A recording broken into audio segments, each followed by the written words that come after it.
Welcome to the Beyond Barriers podcast. If you're an ambitious woman who wants to dominate your career, then you are in the right place. This podcast is co-hosted by Nikki Barua, digital innovator, serial entrepreneur, author, and speaker, and Monica Marquez, ex-Googler, diversity expert, and senior corporate leader. From inspiring stories to cutting-edge strategies, you'll learn how to develop the skill set, mindset, and tool set to get future-ready fast and accelerate your success.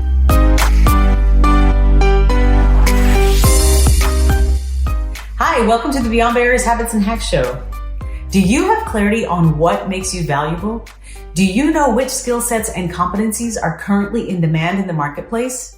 Well, in today's episode, we are going to discuss how you can forecast and identify which skills and competencies are in demand so that you can best position yourself. Because you can be really good at something or have mastery of a particular skill set or competency, but it doesn't necessarily guarantee that you will get paid for it. According to a recent research report by McKinsey, by 2030, nearly 800 million people will lose their job due to automation. Now think about that for a moment. How much of your job could potentially be replaced by automation in the next 2 to 3 years? That's exactly right. And we're seeing it all around us. I mean, you can go to the grocery store and see the impact of automation already in our lives. Mm-hmm. There used to be a time when you would see all these checkout counters manned by cashiers. Meanwhile, today, more and more of those checkout lanes are actually self-checkout. Mm-hmm. In fact, Amazon has stores that are completely cashier free, right? You can walk in, buy what you want, and walk right out and get charged for it later on. So the impact of automation is very much all around us in our everyday lives. But the jobs that are getting automated aren't just the ones that you see in retail or healthcare or hospitality. I mean, these are also happening in very highly skilled professional careers, whether it's in legal or in the accounting profession or engineering and design. So you see this happening everywhere. And what's fundamentally getting impacted is not only the automation changing the nature of work so that it takes less time to do the same thing, or it's replacing it entirely because machines can simply do it better than humans in that situation. It's also having an impact on the size of teams.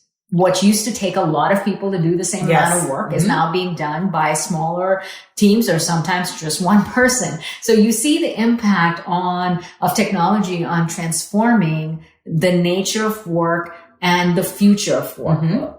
Having been in the innovation space for over 20 years, I mean, I've had a firsthand view of exactly how digital transformation is impacting the world's greatest organizations, but also everyday businesses. See this everywhere, where the benefit is that things are getting faster, more efficient, more innovative, and ultimately creating more value in serving the customers, right? I mean, it's making things better. But on the flip side, there is an impact to those that are not keeping up with that kind of transformation, those that are not innovating and elevating their skills. They are getting left behind and eventually getting left out.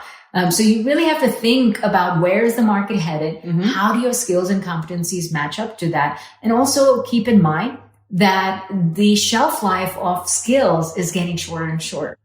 There was a time when you could graduate from college with the skills that you have and apply it almost throughout your whole career with, some degree of professional development along the way. That's no longer true. The shelf life of skills today is 18 months at best. And that's if you're lucky, right? So the onus of developing your skills and competencies really fall on you. So the question is, well, what skills are you going to develop? Because you have to know exactly what is in demand so you can develop the right skills. Share some examples of some of those roles that we've already seen change. Well, take, for example, software development. There used to be a time where you would write every single line of code in order to build any kind of application. And everything was from the ground up, developed by a team of people. Well, today you have the power of all these various tools and techniques and frameworks and that really give you the power of all of that development pre-packaged. So you're really stitching together all these various solutions, and your focus is not on writing every line of code. Your focus is on solving a business problem and doing it in the fastest, most elegant, most effective way. So it's really changed the nature of software development, as an example.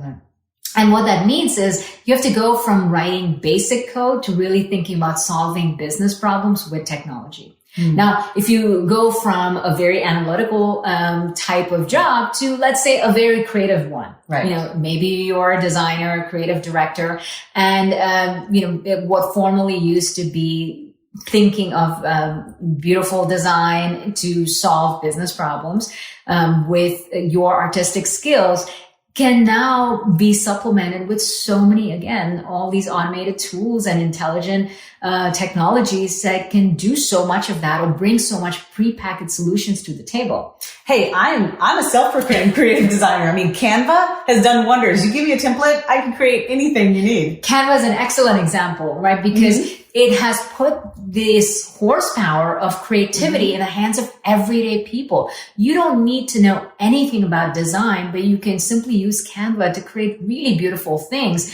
And it looks so professional, like it's been done by a real designer, right? So what that means is, you know, what used to make a designer unique once upon a time is not so much the same thing, because that same kind of horsepower is available to more people today. So if you're a designer, you have to think about, well, how do I elevate my skill set? How do I provide value in ways that a technology or automated tool cannot provide? What do I do next to go to the next level? But here's what it really means. You have to learn to run two races at the same time. You have to be great at what you're doing while learning to be great at what you need to be doing in the future.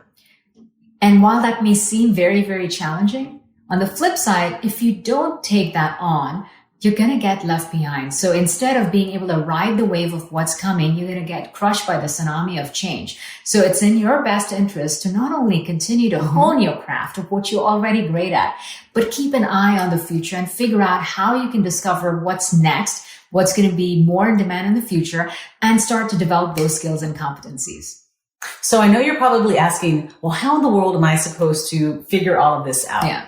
So we're going to share with you a few habits and hacks, a few questions that you should start asking yourself so that you can start forecasting and identifying what it is that you need to start focusing on.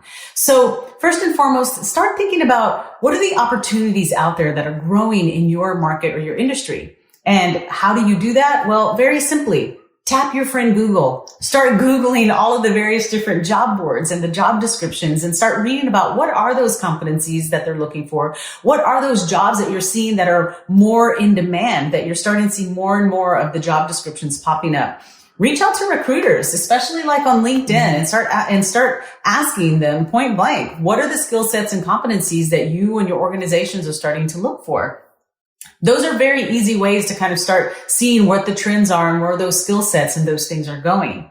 Another thing is industry conferences. Every industry has its lineup of conferences and they are always in the know. Everybody's hosting either quarterly, annually conferences, and there's always themes and topics and experts and speakers and you name it that are coming to these conferences. And they're always talking about what's trending or what's going to be trending. So that is definitely something you should tap into and really pay attention to. But here's the best part. You don't even have to go to these conferences because every conference has a website where they talk about, you know, who's coming to speak, what the topics are going to be discussed, and what the themes are for this entire conference. And each of these topics gives you a bird's eye view into exactly what is trending in your industry. So all you have to do is go to their website, start looking through the agenda, start examining those topics, those discussion topics, and start looking at the speaker profiles because these are the thought leaders that are coming there to speak, to talk about what's next. Yes. So all you have to figure out is, what is the keynote about?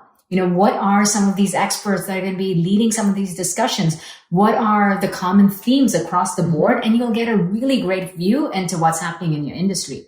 And for some of these conferences, post-conference, they even share some of the videos or highlights of the key takeaways. If you do nothing else, make sure you grab that, because that gives you sort of the cliff notes of what's coming. Yeah, exactly. You can even take it a step further and start connecting with all of these speakers and leaders that you see at these conferences, so that you can kind of follow them in the know even post-conference.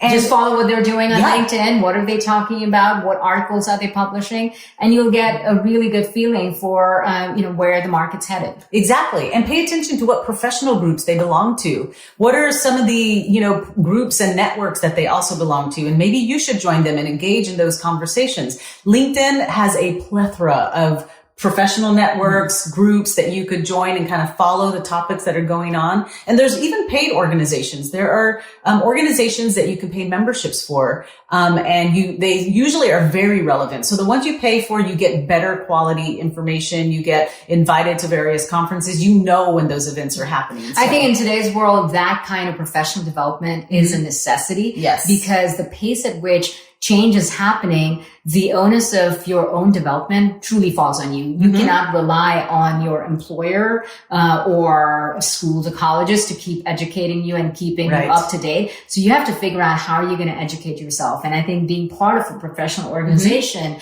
is a really great way to do that, because they bring in the experts. You get proximity to a peer group that is continuously leveling up. And if you can't do any of those things, then make sure you're at least part of some of these online free or virtual groups that give you perhaps the same kind of perspective and at least a sense of what's happening by being part of that conversation. Right.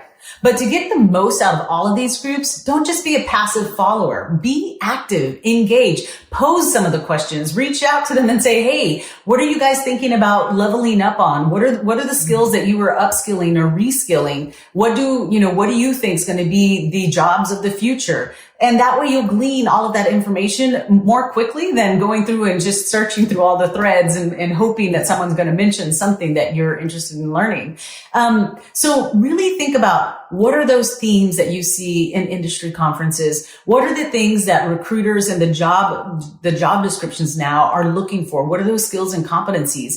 And then also, what are the topics that all of you all are talking about in these professional groups and networks? And then really start to piece together, what are the top 10 competencies based on all of those in-demand, topics that you were looking at? And then start thinking, where do I line up against that? And it frankly really doesn't matter whether you have 100% match or 0% match. The most important thing is that you do have something to compare it against, right? So you get these top 10 competencies, and what you're going to do is create a list of your own competencies, look at these top 10 competencies and compare that. Where do you line up against that spectrum? If you have 100% match, congratulations. Yes. You are going to be in huge demand if you're not already. And kudos to you for keeping up with what's next and what's ahead.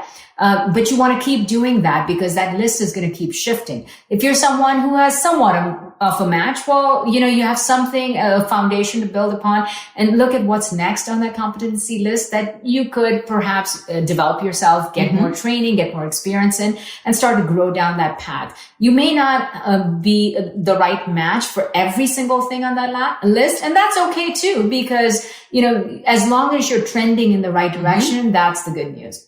Now, if you are someone who has a 0% match, well, don't worry. There's no need to panic. The good news is that you have at least gone down that path where you have a baseline to compare yourself to. And now you know exactly where the world's headed. And you know the actions you need to take. You need to start getting the right experience. You need to start getting the right training. You need to invest in your education. And you just have to start developing those right skills and competencies so that you are not sitting at a 0% match even over time. Because the worst thing you can do to yourself is to think that what got you here will get you there. That's just not going to work anymore. So it's in your hands. Your future is truly in your hands, and you can start making that change today. Okay, everyone, here's your homework for the week. Pick one habit or hack and take action today. And then share with us what you learned on Instagram. And be sure to tag us so that we can highlight you in your story. Visit IamBeyondBarriers.com where you will find all the show notes and resources to what we discussed today. Thanks for listening. There are thousands of podcasts out there, and we are so grateful that you've chosen to listen to ours. Visit IamBeyondBarriers.com, where you'll find show notes and links to all the resources referenced in this episode. And be sure to take the quiz on the website. Your score will tell you where you are, what helps you gain momentum, and what holds you back. You'll also get a free guide with cutting-edge career strategies. We'd also love to hear from you. Share your comments and topic suggestions on IamBeyondBarriers.com. And we'll be sure to address them in future episodes. If you enjoyed our show today, please subscribe and rate the podcast, or just tell a friend about it. See you next episode.